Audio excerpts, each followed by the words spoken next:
morning, good afternoon, good evening, and happy replay, crew. Thank you for joining me on Saintiny Radio, where we talk about real, relevant, and relatable topics. Come experience information you can use to further enrich your life and some benefits for others. I am your host, Frenchie Saintiny, a military veteran, a mom, duchess to my grandgirls, and godmother of over 20 various children. In short, I can and will bring you a vast of my own knowledge and my perception, and bring guests that you, our special viewers, will appreciate. So get your questions ready and enjoy another episode of Saintiny Radio.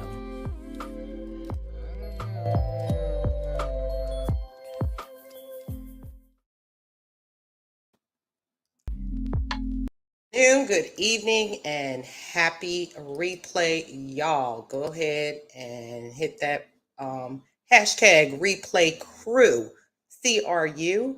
Make sure you like, share, and subscribe, all at Saintiny Radio. We really appreciate you. First and foremost, we would like to send a dedication video to the Braxton family.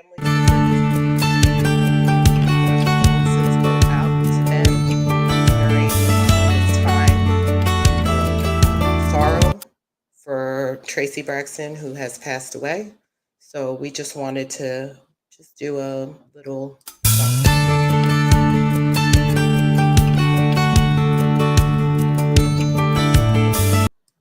All right.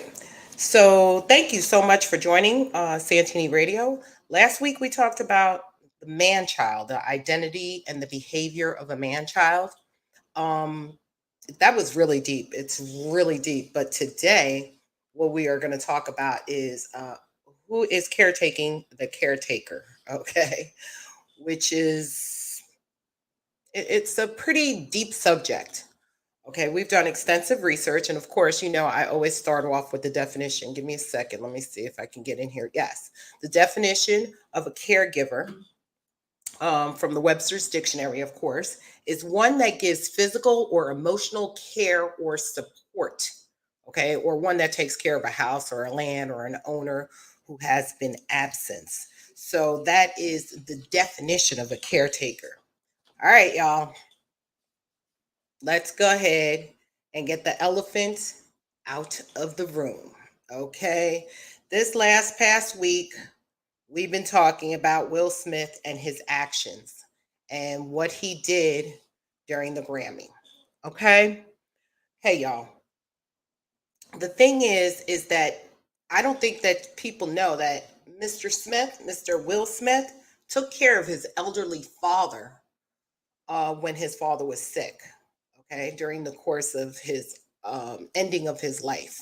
Okay, his father had some type of cancer, and the death of Will Smith's father was a source of one of his memoirs called Me, I think he put out, and he indicated that he wanted revenge for the abusive behavior from what Will Smith says that Will Smith's father had done to his mother, okay? His mother endured physical abuse and probably verbal abuse as well. He indicated dark thoughts when he was taking care of his father. He was wheeling his father in a wheelchair, okay? And he was indicating, you know, he was getting some dark thoughts of what to do to his father in this wheelchair, you know, to, you know, take this protective stand for his mother that he wasn't able to do when he was a child. But I don't believe that Will Smith was probably taken care of when he was a caregiver, okay? Or was he probably taken care of for his actions when he was younger, okay? For his inability to have any actions when he was younger. So I think this protective stand that he took at the Grammys may have been a manifestation of something that happened to him when he was younger, seeing his father being abusive to his mother. Okay, so once again, who is taking care of the caregiver? What happens when the caregiver is not taken care of? I'm not saying that the caregiver is going to go and slap people, but let's go to the Saintiny Radio viewer's question. We're going to give you 30 seconds to try to answer this viewer's question.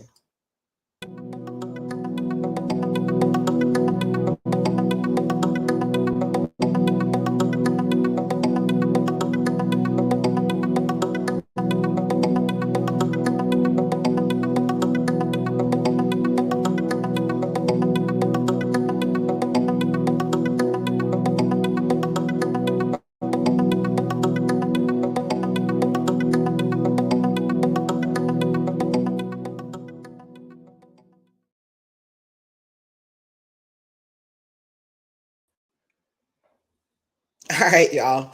We screwed that up. We screwed the pooch on that one. So we're going to give you another 30 seconds because we got to take out this overlay so that you can see the question. But basically, the question is, let's see if we can put it back up. Let's add that. Yeah, the question is, do you think that that it wasn't just about Jada, it had to been about him being a protector or a lack of protector in the past? And make sure you shout out your state. I don't hear your state. What state are you representing? Good afternoon, Amy.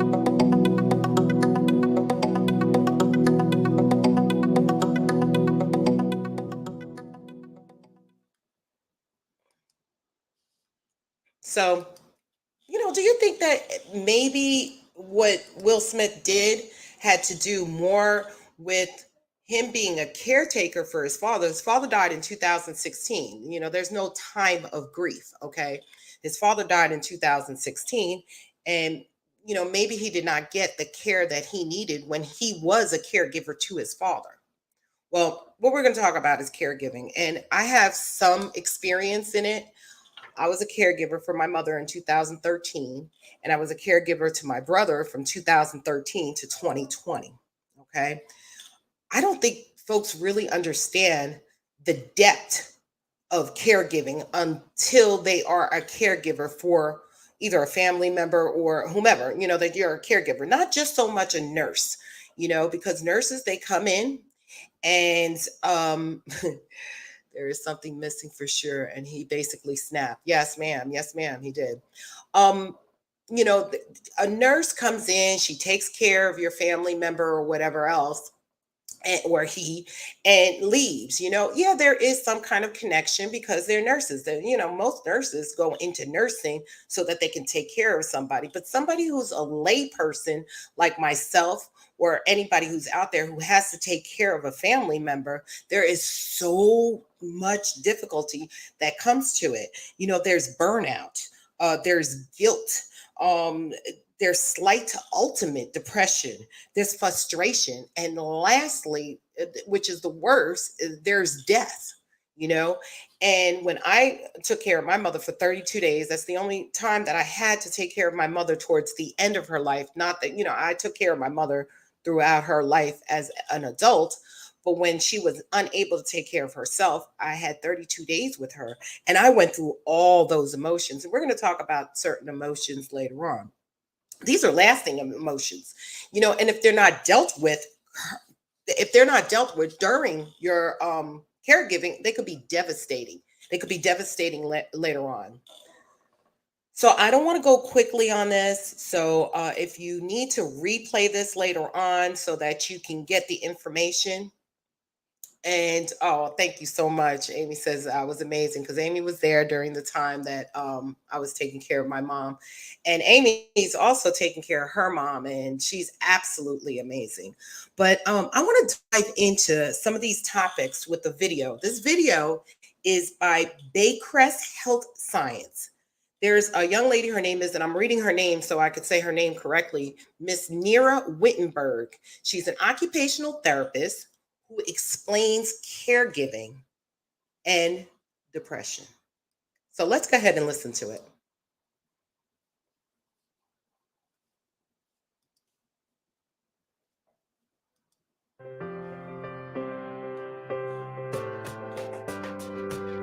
What are some of the warning signs that you may be getting into trouble as a caregiver? For example, you've lost really interest in things. So that doesn't mean you don't feel like going out one Saturday night with the girls for movie night, but you really don't want to go out. You just rather stay home and not see people. You may have really poor energy. So yeah, you enjoy your morning coffee, but you start really dragging around. You're finding yourself with no desire to do a whole lot of anything.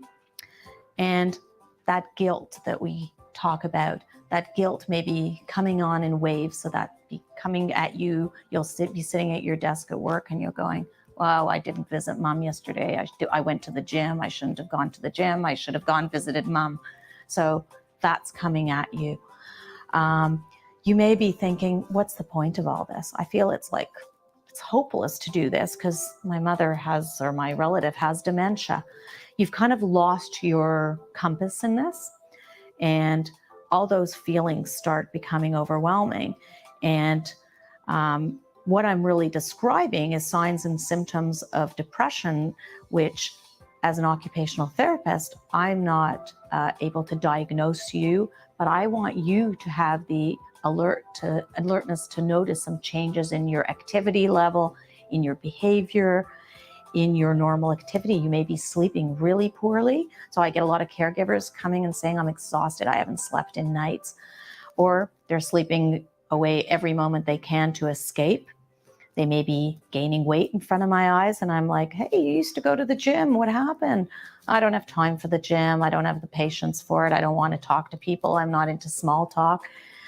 So really, you're your best judge in a sense of what's going on with you. But very often, as we know, when we're in a situation, we're not that good judges. Back to that again. So alert your good friends. If you see something amiss, but that's where it's important to have a good family doctor in the picture, somebody who knows you well, and somebody that you'll also talk to. So you may say to that person that you trust, all these things are starting to happen to me. And the biggest answer I get from caregivers, I don't have time for that. You do have time for that, because you're critical. If you don't even care about yourself, which is a poor thing to say, you have to care about yourself for the other person. And sometimes that wakes people up. I say, well, you may feel like you don't care about yourself, and that's not great, but what's going to happen to your relative? And they sit up straight in the chair and go, oh, because they suddenly realize that this isn't going to work.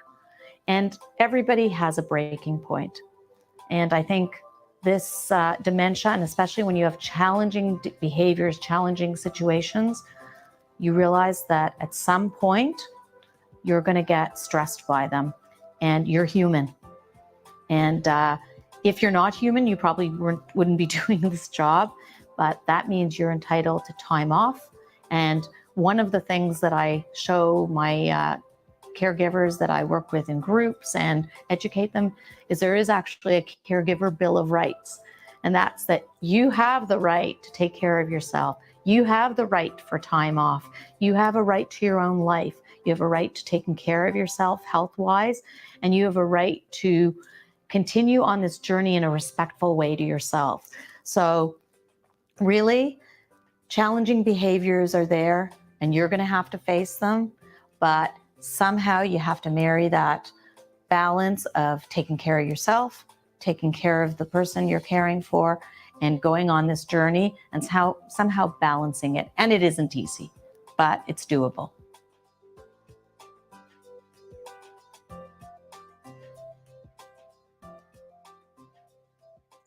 Yeah, so that is one of the best videos that I found about caregiving. So I wanted to share that with y'all. Let's talk about some stuff that Miss Wittenberg spoke about. One of the signs that you just don't get out anymore. Hold on one second. Let me turn this off. Into a beach. Oop. I broke something over here. You don't get out anymore. You're a caregiver, and you just decide not to get out anymore. It's you stop going out. You have poor energy. I remember when I was taking care of my mom, I went from highs and lows. I went from high energy to poor energy. I just went up and down because of the simple fact this was, this was complicated. This was something that, I don't think that I knew that I was built for, and it ended up that I was built for it because I did it, you know. Yes, she did pass away, but it wasn't, my fault that she passed away. She was 83 years old, and things like this happen, in the cycle of life of people. So I did have poor energy. I definitely had guilt. I had guilt, not to the point that I was guilty like I did something wrong, but guilt about I didn't want to leave. I was like, oh, I'm not leaving the house. I'm not going anywhere. I'm going to stay here with her. But, when I did have to go to work, because remember, I was in the military. So I had to go to work, even though I was on a compassionate reassignment, I still had to go in every now and then. My brother was living there, but my brother also, I had to take care of him as well. So I felt guilty about going to work. And that was like just, it was crazy, she talked about what's the point. She said, you lost your compass. This is a sign of depression. You get like hopeless. You're like, oh my goodness, if I have to keep doing this, what's the purpose of me, continuing to do this when the inevitable is going to happen? Mom's going to pass away. Yeah, we're all going to pass away, but maybe mom's not going to pass away right now, and this is your job. This is your job to do. So, I felt extremely hopeless, another thing, oh, bad sleep. Oh, Lord. You want to talk about bad sleep? Bad sleep, good sleep, through sleep. I was up and down out of the bed.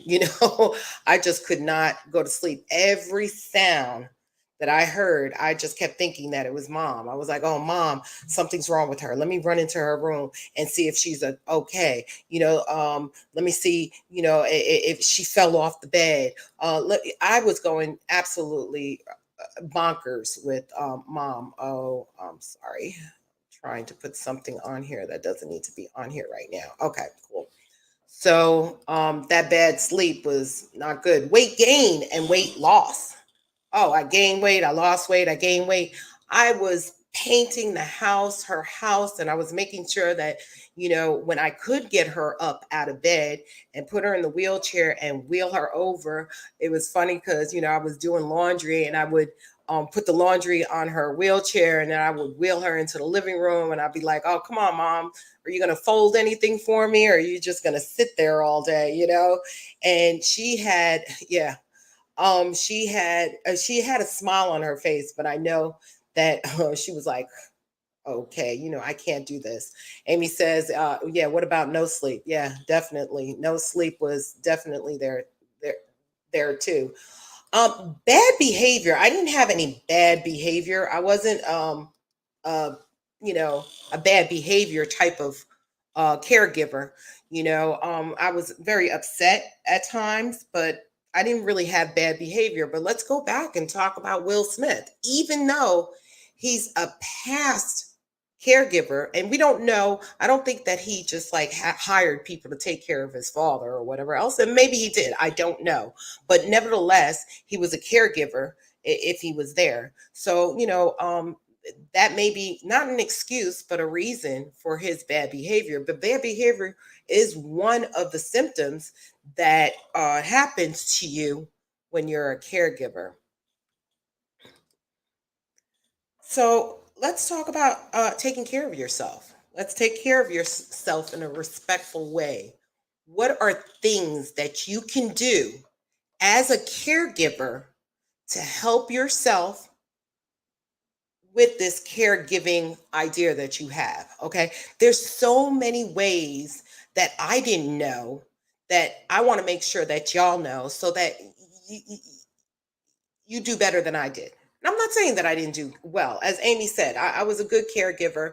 It ended up being what it ended up being. My brother passed away in 2020, and I was a caregiver from 2013 to 2020, and he was 3 years older than I. So it was sad, it was horrible, but I know that I was a good sister and I know that I was a good daughter. So one of the things that you can do as a caregiver, know your breaking point. It is extremely important. You know your breaking point. You know that there's certain things that you cannot do. Like and if you know your family members on hospice or they have some good medical insurance or something that you can, you know, if you're the type of person, I can't brush their teeth every day, you know, if they're not able to brush their teeth, where I'm not able to change their diaper every day, where I can't lift them because I'm not strong enough or whatever. Know what your breaking point is and solicit people to help you with that breaking point, whether it's, you know, a nurse on the outside, if your person that you're caregiving is on hospice or something like that. There's nurses that come in and take care of certain things. Bath time, there's different ways to change out sheets and things of that sort. So know your breaking point. That's extremely important. The other thing is take time off. I know you want to be there with the caregiver, especially if it's a parent, you know, whether it's a parent who loved you, who didn't love you, whatever the situation is, and you are like, dude, I do not believe this. I cannot leave because I have to be a caregiver. No, you have to take time off, especially if you're a healthy individual. You have to take time off or you're going to end up needing a caregiver, you know? So we're also going to talk about what the Miss, what's her name again? Oh my goodness, Miss Rittenberg was talking about is the Caregiver Bill of Rights. And I thought that this was so important that I wanted to make sure that I talked about it. So far, the things that you can do is know your breaking points and take time off. But right now, what we're going to do, we're going to go ahead and take some time off, and we're going to bring you a word from our sponsors, Saintiny Voices, the color of sounds.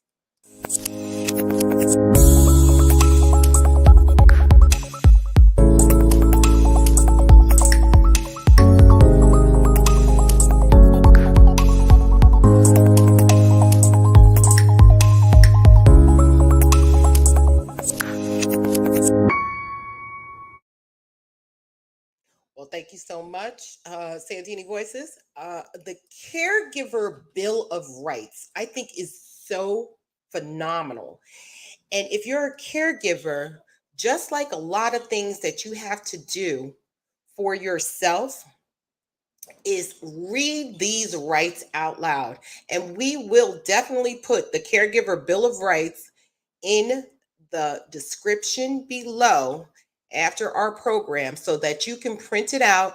And it's by Joe Horn, which is the author of The Caregiver Helping an Aged Loved Ones.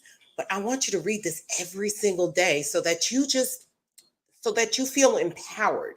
So always start out with every sentence you start off with, I have the right to. Okay.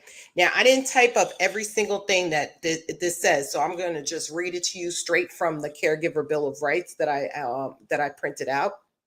And oops, do do do do. Okay, the Caregiver Bill of Rights. I have a right to take care of myself. This is not an act of selfishness. It will give me the capacity to take better care of my relative. I have the right to seek help from others, even though my relatives may object. I recognize the limits of my own endurance and strengths. Read them out loud. I have a right to maintain facets of my own life that do not include the person I care for, just as I would if he or she were healthy. I know that I do everything that I reasonably can for this person, and I have the right to do something for myself. Okay? I have a right to get angry, be depressed, and express other difficult feelings occasionally. I have a right to reject any attempt by my relatives, either conscious or unconscious, to manipulate me through guilt, anger, or depression. I have a right to receive consideration, affection, forgiveness, and acceptance for what I do for my loved one for as long as I offer these qualities in return. I have a right to take pride in what I am accomplishing and to applaud the courage it has sometimes taken to meet the needs of my relatives. Every time, every time you say, I have a right to protect my individuality and my right to make a life for myself that will sustain me in the time when my relative no longer needs my full-time help. I'm sorry. I have a right to accept and demand that as new strides are made in finding resources to aid physically and mentally impaired older persons in our country, similar strides will be made towards aiding and supporting caregivers. And the last one, which I thought was just phenomenal, is I have a right, and then fill in your own right that you feel. Those are the Bill of Rights for a caregiver. A caregiver Bill of Rights. I have a right. And you do. Write your own statements after your caregiver Bill of Rights. And as I said, we'll go ahead and put that Bill of Rights in the comments on Facebook, Instagram, and over here on the YouTube boy. Once again, that's Joe Horn, the author of Caregiving, Helping on Aging Loved Ones. So, how do you manage caregiver stress? I mean, it's a lot. How do you manage that? Does anybody have any ideas of how to manage caregiver stress? We put a couple out there for you so that you can kind of check it out. One, accept help. A lot of caregivers are like, oh no, I'm not going to accept help. I don't need any help. No, accept the help. If somebody wants to help you and you trust them, let them help you. They may not, physically touch your caregiver, but there may be other things that you need help with that that person can help you with. Okay. Once again, focus on what you are able to provide. Don't try. I mean, if you're not a medical professional and you have to give a shot and you don't know how to give a shot, learn how to give a shot, or just focus on the things that you're able to provide, not the things that you're not able to provide. Number three, set realistic goals.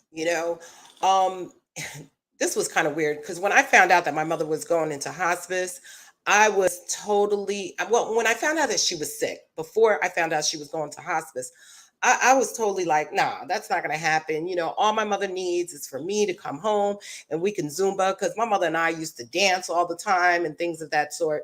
And, when she ended up going to hospice, they were telling me, no, I don't think you coming over and Zumbaing with her is going to help her. So I had to set realistic goals that what I was coming home to from Georgia, I had to come back to Texas. What I was coming home to was going to be something totally different than what I was what was normally, my interaction with my mom. So I had to set realistic goals. It was scary. It was extremely scary. I'm sorry. There's like a fly or something in here. Okay. Get connected. Number four, get connected. Get connected. Join a support group. Okay. There are so many support groups out there for caregivers, and those people are very giving, those people. Seek social support, through your friends or whomever else can support you socially. Also, set personal health goals. I remember when my brother, and I was taking care of him, And I was going to the gym, I was going to Zumba, and I was working out and things of that sort, just in case I needed to pick him up, just in case, just for my own health as well. Not only just in case I needed to take care of him, but I wanted to be personally healthy during the time that I was taking care of him, just in case. And also seek a doctor or a therapist, whatever you need to do, seek them. I think I just spelled therapist wrong, but seek a doctor or a therapist. And this is the most important thing. You are not alone. I want y'all to really realize that you are not alone. You know, hats off to all you caretakers, former, past, future.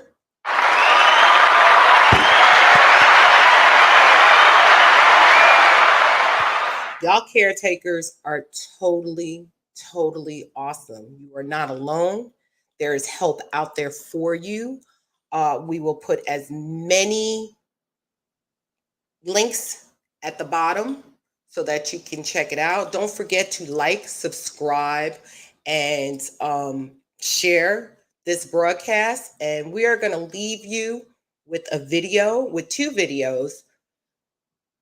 Excuse me. We're going to leave you with two videos about caretaking, just to applaud all y'all caregivers.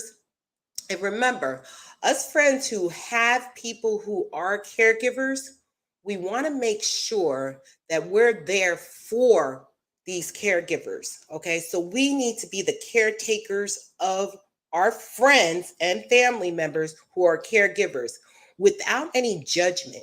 Just be there when they want something, when they need something. If they're just asking us for our opinion, we're listening instead of responding or reacting, just listening.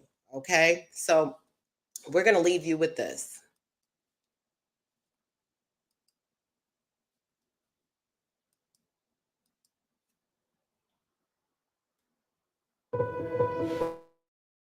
Oh, rise and shine.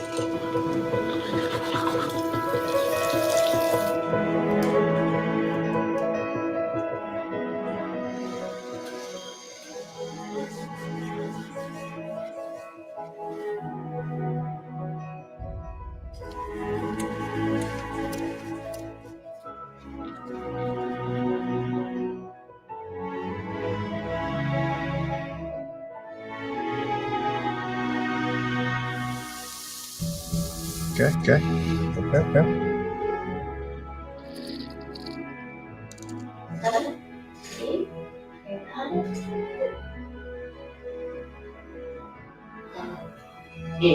He said, no, again. She said, holy moly.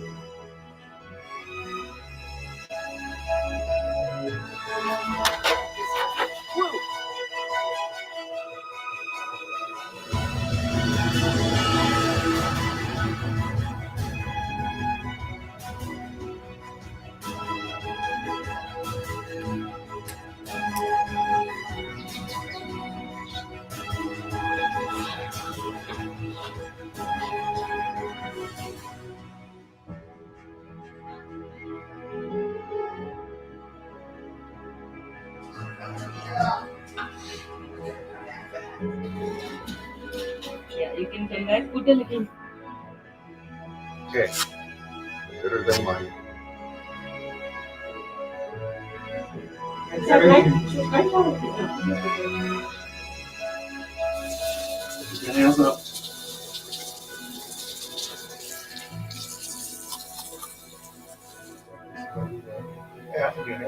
Okay, flip.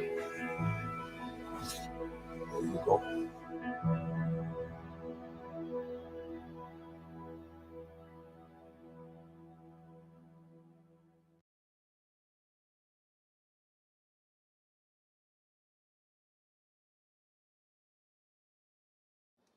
Sorry. Thank you, caregivers out there, for everything that you do. Remember, the thing is that we have to be responsible and take care of our caregivers um, as well as take care of ourselves. So we have one more video that we would like to show you, because remember, caregiving is one of the greatest things that we could do. And you never know who you're going to have to caregive to, but just a video from the greatest. Hey, so check it out. This is a emergency sleeping bag. These things normally cost $30, and during the wintertime, people...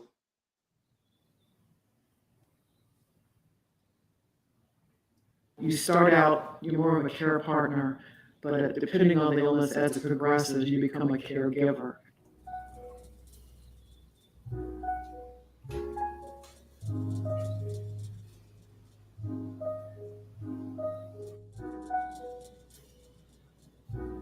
Make sure you find a doctor or a specialist that you can talk to and work with, because they're going to become a very intimate part of your family.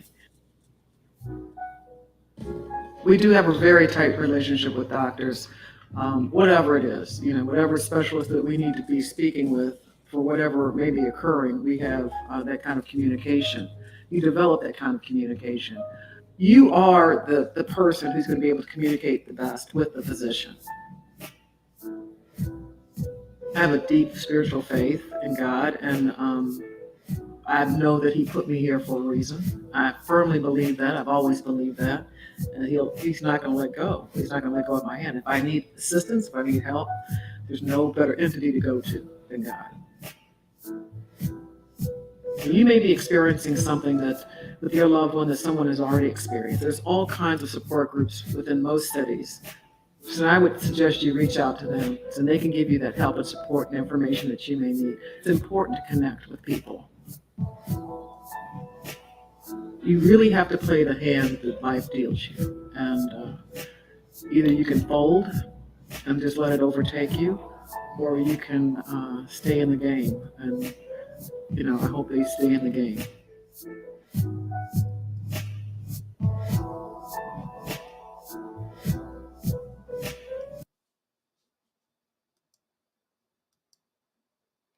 Once again, thank you to all the caregivers out there. Thank you, Amy. We know that you're a caregiver as she sits there and she's watching mom sleep at the hospital. Our prayers go out to her and her family. And thank you once again for showing up for Saintiny Voice. Saintiny Radio. Y'all, I got a whole bunch of companies. So thank you so much, everybody. On the replay, and hold on one second. Hold on. Amy has something to say, so we're going to go ahead and put that up. Oh, awesome topic. Thank you so much. Thank you, all the caregivers, and thanks for watching.